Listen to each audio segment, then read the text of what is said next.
The sound of car horns and hurried footsteps filled the streets of Victoria Island as Kelechi Okafor leaned back in the leather seat of his father's Mercedes-Benz Maybach. He looked out of the tinted window, watching people rushing to catch buses, some balancing crates of fruits on their heads, others hawking pure water under the scorching Lagos sun. Kelechi sighed deeply. Despite being the only son of one of Nigeria's wealthiest CEOs, Chief Dominic Okafor, he felt an emptiness that money couldn't fill. At 28, Kelechi had studied in some of the best schools in England and the United States.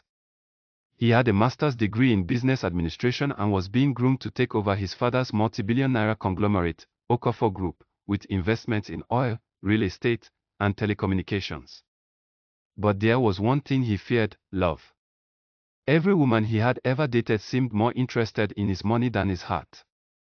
They swooned at the sight of his cars, the mention of his family's wealth, or the vacations he could afford. Kelechi wanted something different. He wanted a woman who would love him for who he was, not for the billions in his father's accounts. As the driver, Sunday, maneuvered through traffic, Kelechi remembered the words of his late mother: "True love is rare, my son. When you find it, hold it tight." He wanted to find that kind of love, but how could he when his last girlfriend broke up with him because he refused to buy her a Range Rover? That evening, as he sat with his father in their expansive mansion in Banana Island, an idea crept into his mind. "Dad," he began cautiously, "I want to work in the company, but not as a director or manager. I want to start from the very bottom." His father chuckled, swirling the cognac in his glass. "My son, what are you saying? You're my heir. You don't belong at the bottom." "I know, Dad. But I want to understand people. I want to experience life from a different angle. Let me work as a gateman in one of our estates." Chief Dominic's laughter filled the room. "You? A gateman? In this Lagos heat? Are you out of your mind?" But Kelechi was determined. After hours of persuasion, his father reluctantly agreed on one condition: nobody must know his real identity, not even the staff in the estate. 2 weeks later, Kelechi was dressed in a faded uniform, his designer watches and expensive shoes replaced with rubber slippers and a simple plastic wristwatch. He was posted as the night gateman in Okafor Gardens, a luxury residential estate in Lekki Phase 1 owned by his father's company. On his first night, he struggled to stay awake. He fought mosquitoes, drank sachet water, and stared at the massive mansion surrounding him. From his tiny security post, he watched housemaids driving their madams' SUVs, deliverymen dropping groceries, and drivers chatting about their employers' lavish lifestyles. Then he saw her. She came out of House 7, one of the more modest duplexes in the estate, carrying a black polythene bag of refuse. Her hair was packed in a rough bun, and she wore a simple Ankara gown. The light from a nearby street lamp fell on her face, and for a moment, Kelechi forgot how to breathe. She wasn't the most glamorous woman he'd ever seen, but there was something about her, something real. "Good evening," she greeted politely, her voice soft but firm. Kelechi stood abruptly and almost knocked over his chair. Good evening," he stammered. "You're new, right?" she asked, adjusting her grip on the bag. "Yes. I just started today." She smiled, and his heart skipped. "Welcome. I'm Adaora. I live in House 7 with my aunt." "Thank you. I'm Emeka," he lied, using his middle name. "Okay, Emeka. Take care."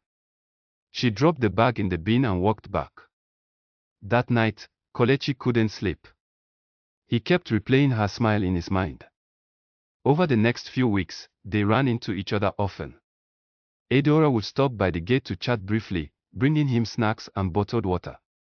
She told him about her struggles, how she was from a poor background in Enugu, how her parents died when she was 16, and how her aunt brought her to Lagos to work as a salesgirl in a boutique.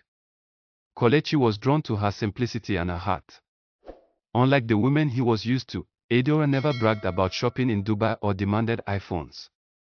She laughed easily, spoke with wisdom beyond her 24 years, and even scolded him once when she caught him dozing on duty. "Emeka, if you don't take this job seriously, they'll sack you," she said. Kelechi smiled sheepishly. "Yes, madam." As days turned into months, their friendship deepened.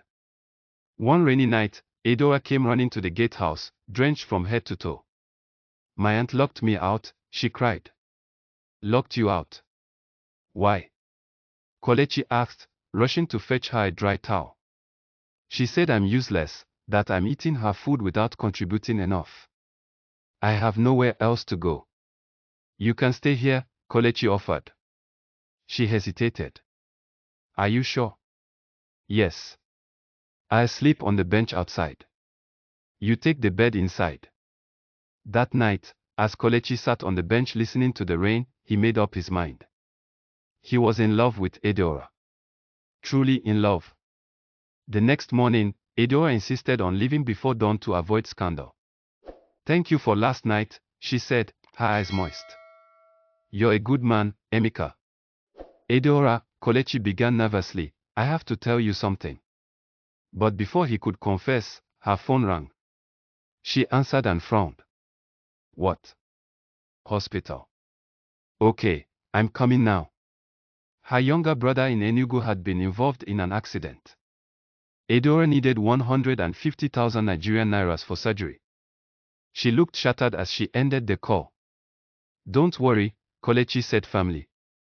"I'll help you." "Help me? But you're a gateman. Where will you get that kind of money?" "I'll find it. Trust me."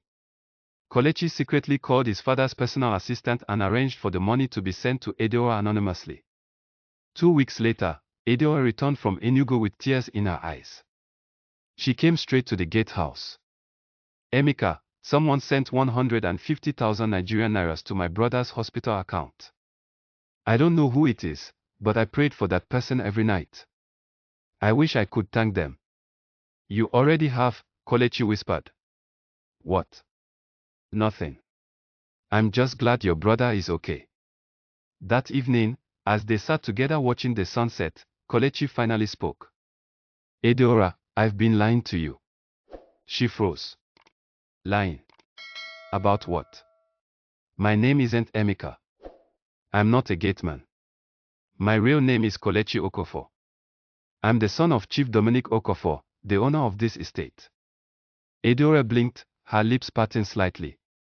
"You're joking." "I'm not. I wanted to find someone who would love me for me, not for my father's money.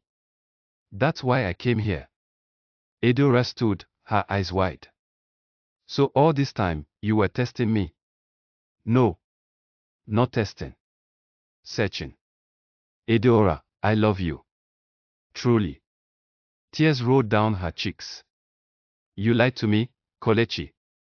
How can I trust you?" "I'm sorry. I had to know if your love was real. Please forgive me." Adaora turned and walked away without another word. For days, Kelechi tried calling her, but she refused to pick up.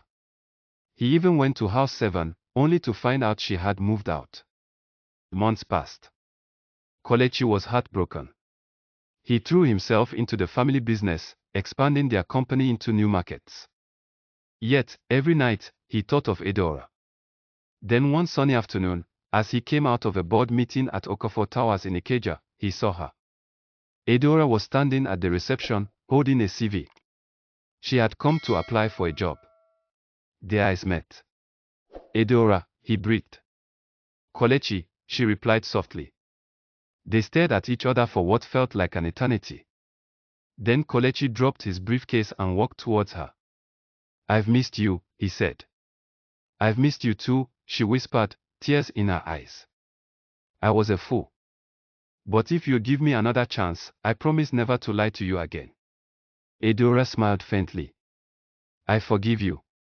But next time, just come as yourself. You're enough." Kelechi pulled her into an embrace, and in that moment, he knew he had found true love. A love that didn't care about billions, but about the man he was inside. And he vowed never to let her go.